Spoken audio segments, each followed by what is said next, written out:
Hello. Here on the path,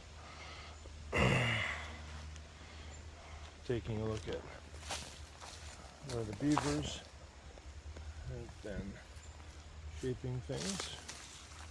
One thing that we might see there at the base of the tree they down is where they began a canal or trench, or I'm not quite sure what the term would be ecologically, but they've taken this sort of barely swampy wetlands, and then they carved out this channel. That's probably the right term. And they did not carve the channel out until they could see the deer tracks crossing the channel here. And we've seen bear tracks here and so forth. But they first built this new lodge, which hopefully we can see there a little bit. And just off in the distance, you may be able to see the original lodge. But it's gotten quite dried out here. I thought this might be a nice place to do a little meditation. Kind of thinking about water, but it's just before a storm shows up, so it's also about wind. So that's where the camera ended up. I suppose you may not be able to hear me, perhaps can't see me, but that's okay. So I'm just standing in the mud right at the crossroads of the game trail and the beaver channel. Also at the crossroads mentally of water and wind. Let's see if I can explore qualities I associate with water and wind with qualities of the self. So the meditation begins with the idea of trying to breathe as the wind.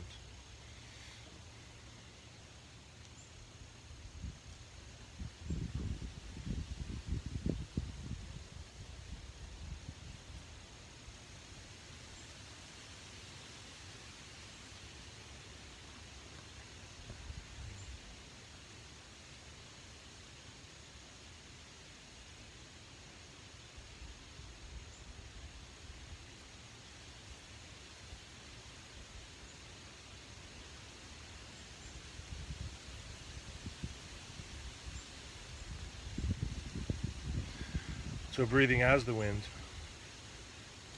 is really just to tune into an association with the wind that you have, or with this particular wind, not the concept of wind.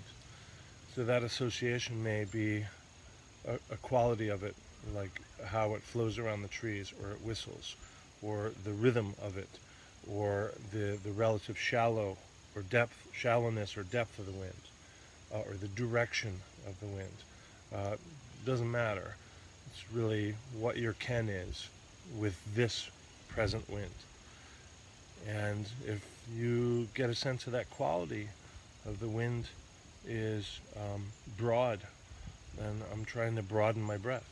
If you have that sense that the wind is curious, I'm trying to make my breath curious. There's not a right answer, but there is the tuning into an aspect of this wind and letting my breath reflect that.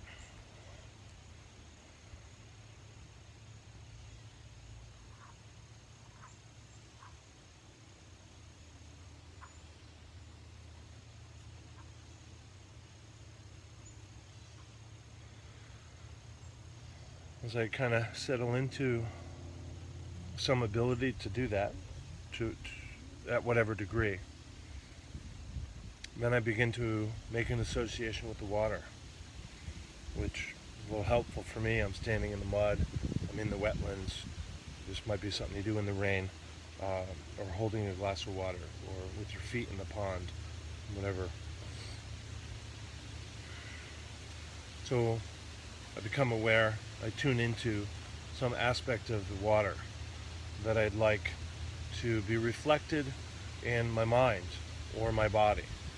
Your choice if this is mind or body.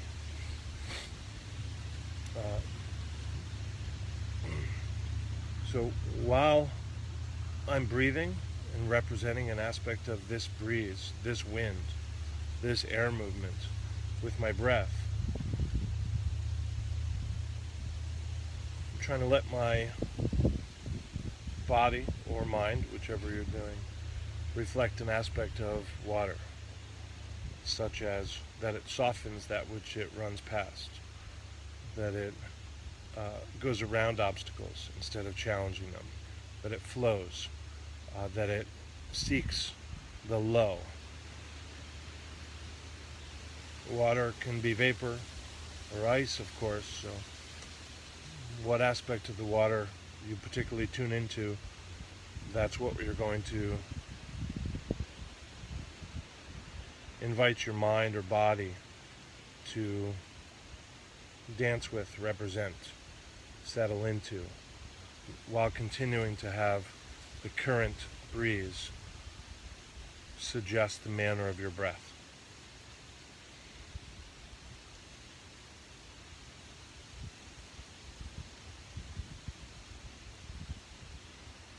So if I'm doing this with my body and there's some pain, I might think of that as an obstacle and decide just to let my body flow around that pain. If it's my mind that gets settled onto something, like I'm distracted by, I might remember that water flows and it likes to continue to move.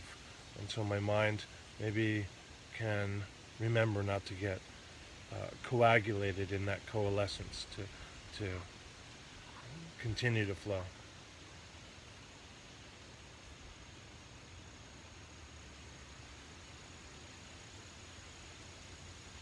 Okay, thank you very much. This has been mud walking with the beavers and the deer and the breeze and